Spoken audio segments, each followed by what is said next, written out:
सुंदरवन जंगल की मुखिया टूनी चिड़िया अपनी बेटी टुनटुनी चिड़िया से बहुत परेशान रहती थी। टुनटुनी चिड़िया अपनी माँ के साथ किसी भी काम में हाथ नहीं बटाती थी। बस सारा दिन इधर उधर दोस्तों के साथ घूमते रहना और खाली समय मिले तो सोते रहना। टूनी चिड़िया को इसी बात की चिंता रहती थी कि टुनटुनी चिड़िया पर कभी जंगल को संभालने की जिम्मेदारी आई तो वो कैसे उस जिम्मेदारी को संभाल पाएगी। इसलिए एक दिन, टुनटुनी, तू कब तक इस तरह घूमती रहेगी? तेरी उम्र की चिड़ियाएं शहर के जंगल जाकर पढ़ाई लिखाई कर रही हैं या फिर अपने पिता के साथ जंगल की पंचायतों में बैठी हैं। पर तुझे मैं कह कर थक गई हूँ। तू भी कुछ काम कर लिया कर। पर तेरे तो कान में जू तक नहीं रेंगती। मैंने फैसला किया है, अब तुम जंगल में तभी आओगी जब कुछ काम धंधा सीख जाओगी।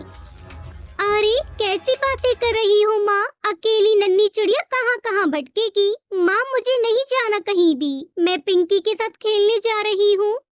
खबरदार, जो खेलने गई तो मैंने कह दिया सो कह दिया। अब तुम कल सुबह काम की तलाश में जाओगी और कोई काम सीख कर ही लौटोगी। टूनी चिड़िया ने जबरदस्ती टुनटुनी को काम ढूंढने भेज दिया ताकि वो एक जिम्मेदार चिड़िया बनकर आ सके। टुनटुनी चिड़िया काम की तलाश में निकल तो पड़ी, पर उसका मन बिल्कुल नहीं था। थोड़ी दूर जाने पर उसे एक पेड़ के नीचे साध्वी चील बैठी हुई दिखाई दी। टुनटुनी चिड़िया ने देखा कि एक काला नाग साध्वी चील को डसने वाला है। टुनटुनी ने कुछ भी देरी न करते हुए झट से सांप को उठाया और एक और फेंक दिया। शोर से साध्वी चील की तपस्या टूट गई। उन्होंने नाग को जंगल की तरफ भागते देखा। धन्यवाद बेटी, तुमने आज मेरी जान बचा ली। आओ मेरी कुटिया में चलो, वहाँ चलकर बात करते हैं। साध्वी जी, आपकी कुटिया तो बहुत सुंदर है। ये तो लकड़ी से बनी हुई है। बेटा, ये लकड़ी की कुटिया मैंने खुद बनाई है। लकड़ी को जोड़ जोड़ कर बहुत मेहनत से मैंने इसे तैयार किया है। साध्वी जी, क्या मैं कुछ दिन यहाँ आपके पास रह सकती हूँ? हाँ हाँ बेटी, बिल्कुल रह सकती हो। टुनटुनी चिड़िया साध्वी चील के साथ ही रहने लगी और उनकी बहुत सेवा करने लगी। वहाँ पर टुनटुनी चिड़िया ने लकड़ी से घोंसले बनाना सीखा। एक दिन साध्वी टुनटुनी से बोली, टुनटुनी बेटी, मुझे यहाँ से दूसरे जंगल जाना है। अब तुम्हारा भी अपने जंगल लौटने का निश्चित समय आ गया है। पर साध्वी चील, मुझे तो मेरी माँ ने कहा था जब तक मैं कोई काम नहीं ढूंढ लेती तब तक मैं घोंसले में वापस नहीं जा सकती।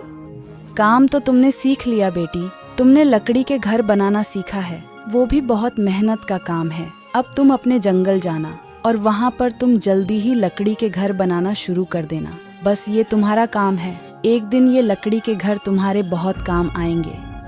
टुनटुनी चिड़िया साध्वी से विदा लेकर वापस जंगल पहुंच जाती है और अगले दिन लकड़ी और बांस मंगवाकर पूरे जंगल में लकड़ी के घर बनाना शुरू कर देती है। पता नहीं इस चिड़िया को मैंने काम धंधा ढूंढने भेजा था, पर ये तो लकड़ी के घर बनाने में लग गई है। देखने में घर कितने सुंदर और मजबूत है, पर ये घर किस काम के? यहाँ कौन रहेगा? है जंगल में सबके अपने अपने घोंसले बने हुए हैं और ये फिजूल की मेहनत कर रही है। टुनटुनी चिड़िया कुछ ही दिनों में पूरे जंगल में जगह जगह लकड़ी के घर बना लेती है। मानसून आ चुका था और सुंदरवन जंगल में कई दिनों से मूसलाधार बारिश हो रही थी। एक शाम पानी का बहाव तेज हो गया, जिससे सुंदरवन जंगल के पास वाली नदी में पानी का स्तर ऊपर तक आ गया, जिस वजह से सुंदरवन जंगल के पक्षी हाहाकार मचाने लगे। तभी उन्हें जंगल में बने लकड़ी के घर दिखाई दिए, जो काफी ऊंचे बने हुए थे और उनके घरों की छत तक बाढ़ का पानी नहीं आया था। पूरे जंगल के पक्षी बाढ़ से बचने के लिए टुनटुनी के द्वारा बनाए गए लकड़ी के घर में पहुँचे। टूनी चिड़िया भी अपनी बेटी टुनटुनी के साथ उसी लकड़ी के घर में पहुँचती है। माँ, मुझे साध्वी ने बोला था कि वक्त आने पर ये लकड़ी के घर बहुत काम आएंगे और आज हमारा पूरा जंगल बाढ़ की चपेट में आ गया है, पर ये बांस और लकड़ी के बने घर नहीं डूबे। हाँ टुनटुनी बेटी, तूने तो सचमुच अपने जंगल के पक्षियों के लिए जो किया है वो मैं भी नहीं कर सकती। मुझे तुझ पर गर्व है मेरी बच्ची। कई दिनों तक जंगल के पक्षी आराम से लकड़ी के बने घर में रहते हैं। फिर सब कुछ ठीक हो गया। पक्षियों ने टुनटुनी चिड़िया की बहुत तारीफ की। टूनी जी, आपका बेटा तो बहुत होनहार है। ये लकड़ी के घर बनाकर उसने सचमुच जंगल को सुरक्षित कर दिया। भला हो साध्वी चील का, जिन्होंने मेरी बच्ची टूनी को इतनी मेहनती बनाने में मदद की। आप सही कह रही हो माँ। अब टुनटुनी चिड़िया के द्वारा बनाए गए लकड़ी के घर दूर दूर तक मशहूर हो गए। बहुत से जंगल के मुखिया अपने जंगल में लकड़ी के घर बनवाने लगे। अब टूनी चिड़िया अपनी बेटी टुनटुनी चिड़िया से बहुत खुश थी। वो फिर खुशी खुशी अपनी बेटी के साथ रहने लगती है।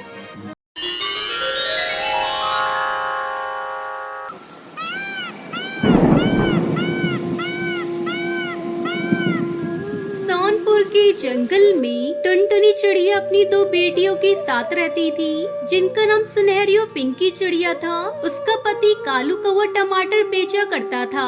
एक दिन जब वो टमाटर बेच रहा था, तभी उसका दोस्त बंटी कबूतर उसके पास आता है। अरे ओ कालू भाई, क्या हालचाल है? कई महीनों के बाद शहर के जंगल से आज अपने घर आया हूँ, सोचा तुमसे मिलता चलूं। भैया, महंगाई इतनी बढ़ गई है कि कोई टमाटर खरीदता ही नहीं। जिसे देखो सबको सस्ते टमाटर ही चाहिए। तब तक आप लोग हमारे इस वीडियो को लाइक और अगर आपने हमारे चैनल को सब्सक्राइब नहीं किया है तो जल्दी से सब्सक्राइब कर लें और कमेंट सेक्शन में जरूर बताएं कि आपको हमारी ये कहानी कैसी लगी। मेरी मानो कालू भैया, तो ये टमाटर बेचना छोड़ो और मेरे साथ शहर के जंगल चलो। अच्छी नौकरी दिलवा दूंगा, फिर भाभी और बच्चों को भी शहर बुला लेना। कालू को वो घर जाकर ये बात अपनी पत्नी टुनटुनी को बताता है। उसकी बातें सुनकर टुनटुनी परेशान हो जाती है।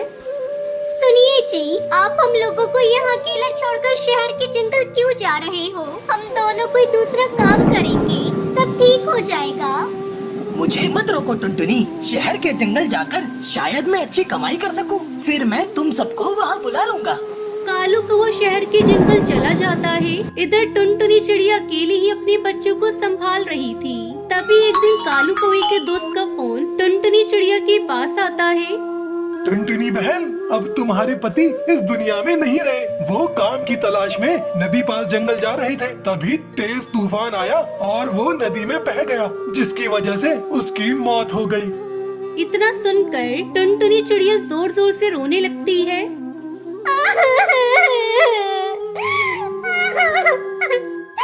ये क्या हो गया जी? मैंने आपसे मना किया था कि शहर के जंगल मत जाओ, लेकिन आपने मेरी बात नहीं मानी। अब मैं अपनी दोनों बेटियों को अकेले कैसे पालूंगी? तभी थोड़ी देर बाद तेज बारिश होने लगती है। हे भगवान, ये तो मुझे कैसी सजा दे रहा है। एक तो मेरे ऊपर इतना बड़ा तूफान आ गया, ऊपर से तेज बारिश। मैंने तो अपना घोंसला अभी तक मजबूत भी नहीं किया। सुनहरी के बाबू हमारे साथ होते तो मुझे इतनी चिंता नहीं करनी पड़ती। 2 दिनों तक लगातार बारिश होती रही।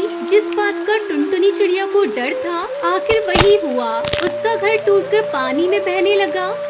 अब मैं क्या करूं? कहाँ जाऊं अपनी बच्चियों को लेकर?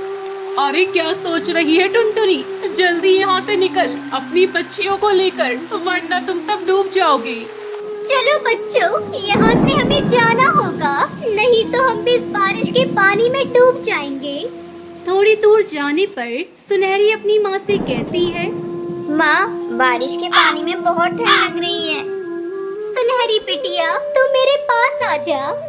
टुनटुनी चिड़िया सुनहरी को अपनी गोद में बिठा लेती है और अपने बच्चों के साथ छिपने की नई जगह तलाश करने लगती है। हम कहाँ जा रहे हैं मम्मी? यहाँ तो कोई भी घर नहीं है। बारिश बहुत तेज है मम्मी, मेरे पंख गीले हो गए हैं, मुझसे तो उड़ा भी नहीं जा रहा है। थोड़ी हिम्मत और कर ले बिटिया, वो देख वहाँ एक घर दिखाई दे रहा है, शायद वो जादूगर का गुलाब घर है। चलो चलकर वही देखते हैं। फिर टुनटुनी अपने बच्चों के साथ उस जादुई गुलाब घर के पास जाती है। जादूगर भैया, ओ जादूगर भैया, दरवाजा खोलो, मैं बहुत मुसीबत में हूँ। मेरा घर बारिश में टूट गया है, जल्दी दरवाजा खोलो भैया। अरे बहन, तुम कौन हो? जल्दी से घर के अंदर आ जाओ और अपने पंख सुखा लो, भीगने से तबीयत खराब हो जाएगी। तभी जादूगर की पत्नी सुंदरी कौवी उससे कहती है, तुम ये क्या कह रहे हो? बिना जान पहचान किसे घर में रख रहे हो? ये घर है, धर्मशाला नहीं। खबरदार, जो ये चिड़िया हमारे घर के अंदर आई तो मैं चोंच मार मार कर इन तीनों को मार डालूंगी।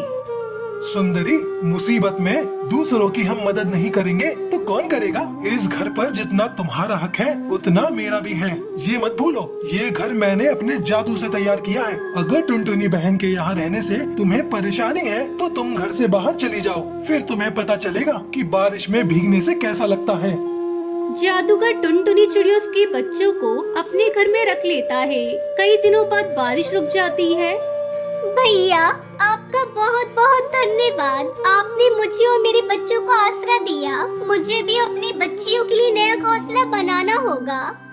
बहन, तुमने मुझे भैया कहा है और मैं अपनी बहन को खाली हाथ कैसे विदा कर सकता हूँ? ये लो जादुई गुलाब का बीज, इसे ले जाकर गीली मिट्टी में दबा देना। थोड़ी ही देर में ये गुलाब घर में बदल जाएगा। आपका बहुत बहुत धन्यवाद। मैं आपका यह एहसान कभी नहीं भूलूंगी। आप नहीं जानते आपने मेरी कितनी बड़ी समस्या दूर कर दी। उसके बाद टुनटुनी चिड़िया अपनी बेटियों के साथ घर लौटती है और गीली मिट्टी में वो जादुई गुलाब का बीज दबा देती है। थोड़ी ही देर बाद वहाँ एक बड़ा सा जादुई गुलाब का घर प्रकट हो जाता है। अरे माँ, वो देखो कितना अच्छा गुलाब घर बन गया। जादूगर अंकल ने तो हमें बहुत अच्छा घर बनाकर दे दिया। माँ, अब हमें तेज बारिश से डरना नहीं पड़ेगा। फिर सभी उस गुलाब घर में खुशी खुशी रहने लगते हैं।